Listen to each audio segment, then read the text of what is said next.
I mean, you don't really care what I have to say, do you? Honestly? No. I'm trying to cut through the list, the questions. Well, forget the list. All right, I'm really asking you man to man as though we weren't here. Yes, I'm here. I don't know about you.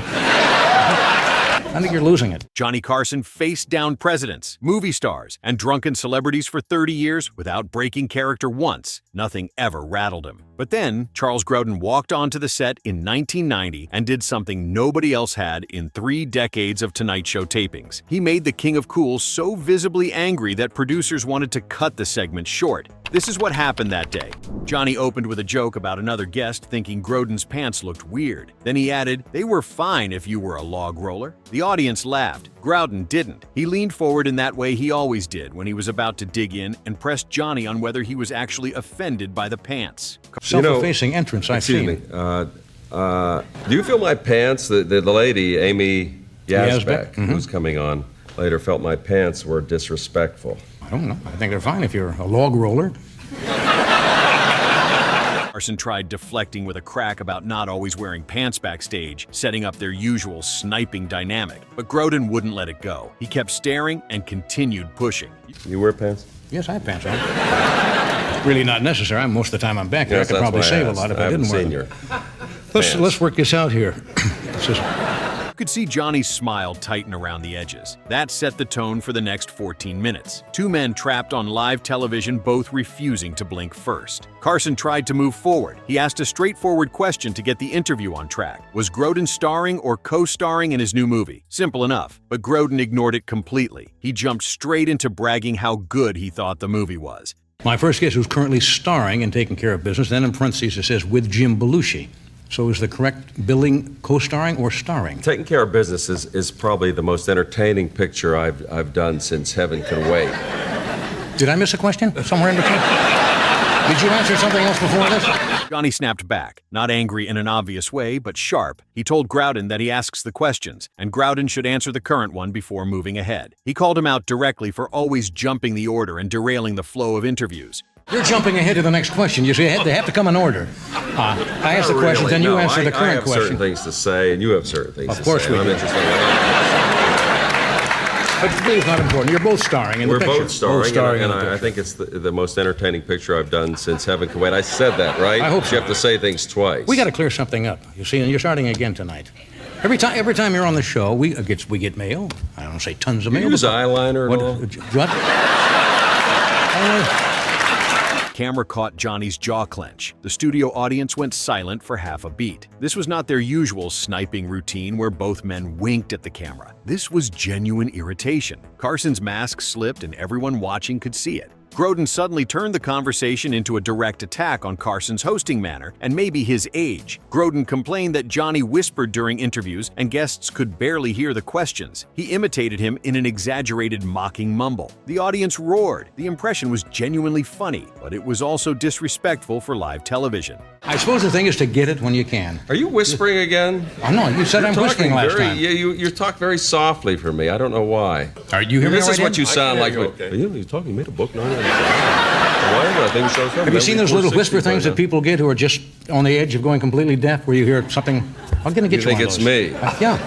I think you're losing it. Well, maybe it is me. The joke landed as a direct shot at his age and his mental faculties. Johnny Carson was 64 years old in September 1990. Retirement rumors swirled through every entertainment column. People openly speculated about when he would step down and who would replace him. Grodin just poked that wound on national television and smiled while doing it. Carson retaliated by breaking the fourth wall completely. Grodin questioned why he was always mistreated. He dropped the pretense entirely. He said he has to do an hour every night and is just looking for people to fill segments. Now you want to know why I mistreat you. That's right. Now people don't understand when you come out here. And Well, but look at you. I mean, you don't really care what I have to say, do you? Honestly? No. I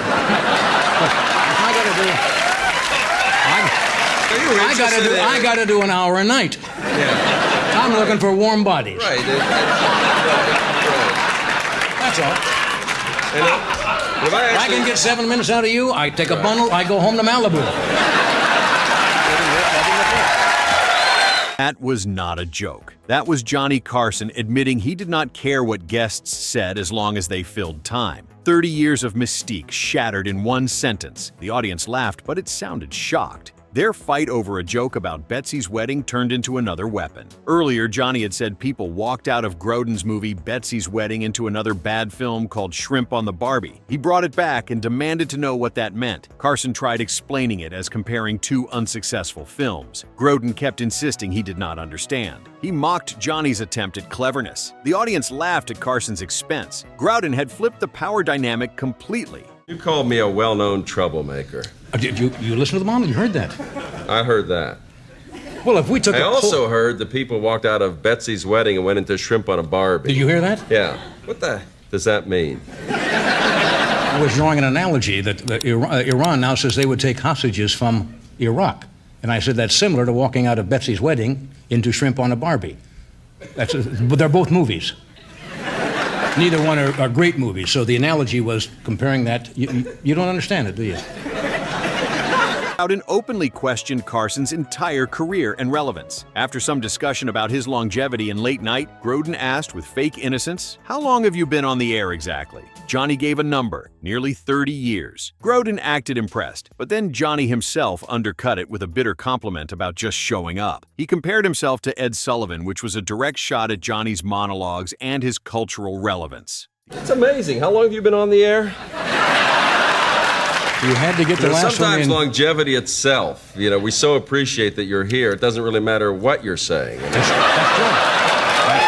I mean, if Ed Sullivan could be here Sunday night at 8 o'clock, would anybody care what he says? Not a bit. We'd be so thrilled that he was there. He'd be 102, but just so what? Just the fact that he shows up. That's what I mean. I think that's what it is. And we appreciate it. So anything you have to say. Implication hung in the air like smoke. Maybe Johnny had been coasting on institutional momentum for years. Maybe the show was bigger than the man. Maybe America tuned in out of habit rather than genuine interest in what Johnny Carson had to say anymore. After the commercial break, absolutely nothing reset or softened. Usually breaks gave both host and guest a chance to regroup and start fresh. Not this time. Carson came back and immediately noted that Grodin had stared off into space during the entire commercial break instead of chatting. Grodin said it was just hunger. Well, we're going to come back and continue this amazing discussion. And we're going to find out what you are really up to. Sure. That was our long break of the evening, and I noticed the audience were watching us during the break, trying to figure out what was going on.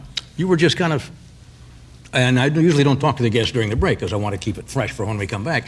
You were just kind of staring off like this for the whole 3 minutes, and people were looking at us. But what was going through your mind? Anything? I haven't eaten.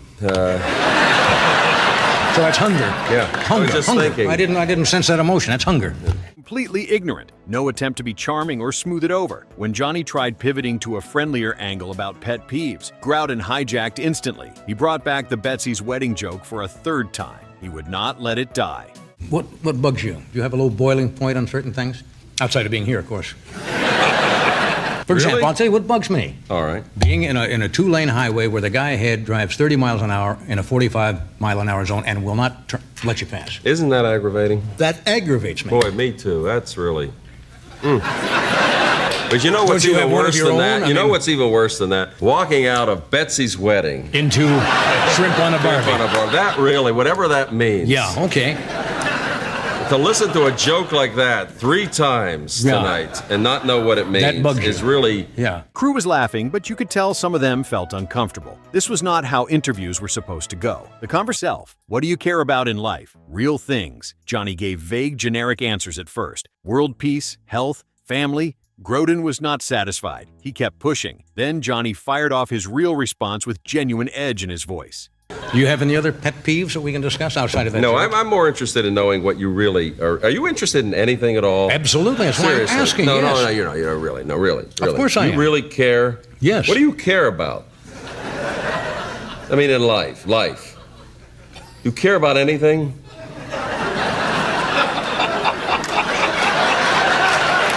Sure. All right. We hope everybody's happy. But, given that and we're all healthy and happy, Right. is there anything in the world that Yes. you actually Yes. care about? Yes. What? My health, and I have this terrible pain right now.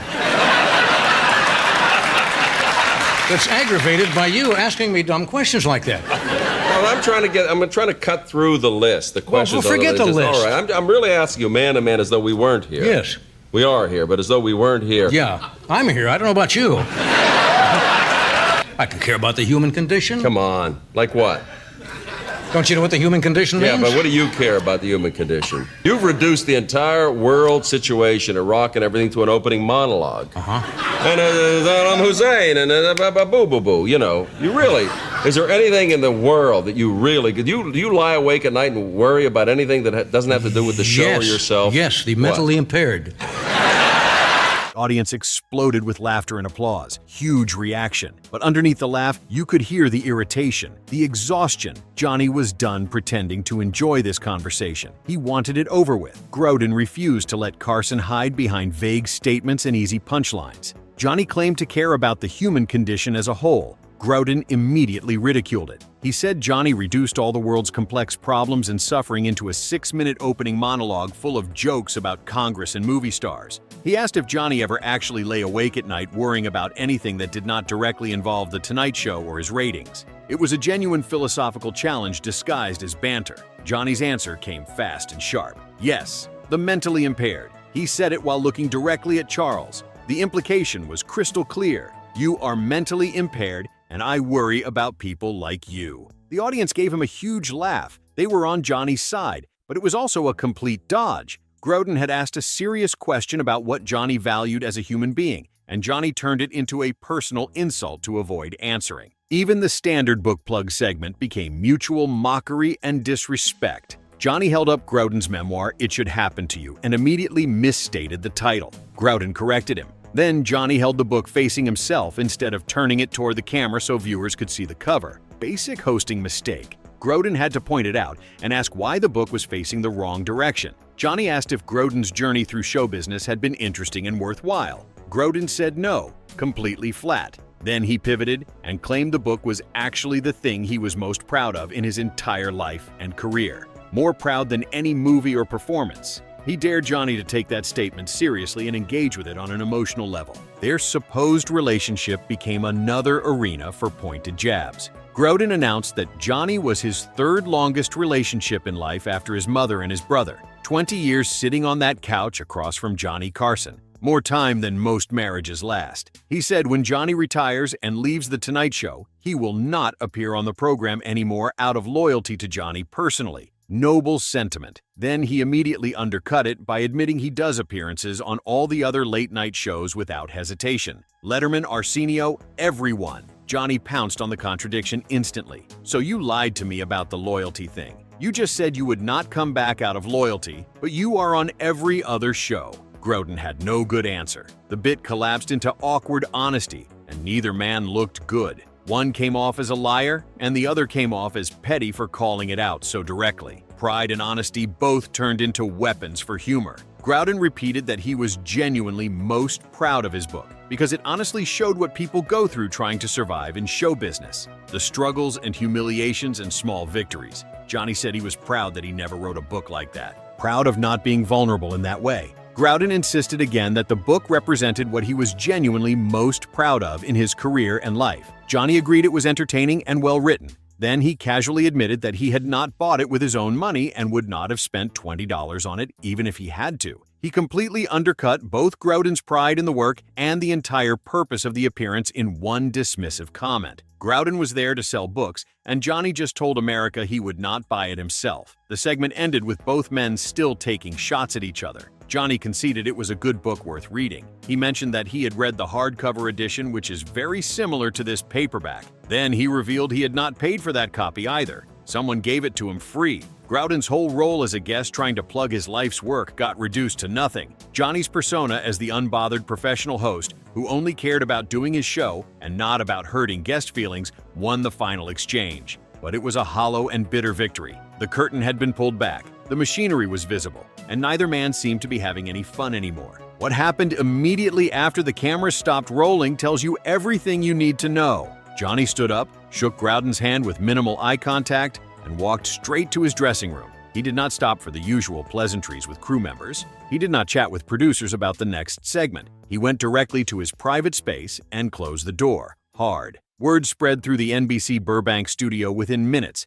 that something had gone seriously wrong during that interview. People who had worked on the show for years said they had never seen Johnny that visibly angry after a taping. Charles Grodin appeared on The Tonight Show exactly 2 more times over the next 2 months. Both appearances felt stiff, professional, and carefully managed by producers. The usual combative energy was gone. Then the bookings stopped completely. No more invitations, no explanations given. The door closed quietly, but very permanently. Johnny Carson officially retired from The Tonight Show in May 1992. That gave him 19 more months of episodes after the disaster in September 1990. During those final shows, he welcomed back legends and longtime friends for emotional farewell appearances. Bob Newhart, Don Rickles, Carol Burnett, Robin Williams. He gave heartfelt goodbyes. He showed clips from 30 years of memorable moments. He controlled every single second of his exit from television. But he never invited Charles Grodin back to the people that he was just filling an hour with warm bodies so he could go home. Charles Grodin exposed something real and ugly beneath the professional smile, and Johnny punished him for it by erasing him completely from The Tonight Show story. Did Charles Grodin go too far that night, or was Johnny Carson too sensitive about protecting his show and his legacy? What do you think actually happened in that drawn to other couches with other hosts who appreciated his style? But he never got another shot at that desk in Burbank. Some doors once closed stay closed forever, and some grudges held by the king of late night last until the very end. If you want more deep dive stories just like this, make sure to like the video, drop a comment down below, and hit subscribe so you never miss the next one. See ya!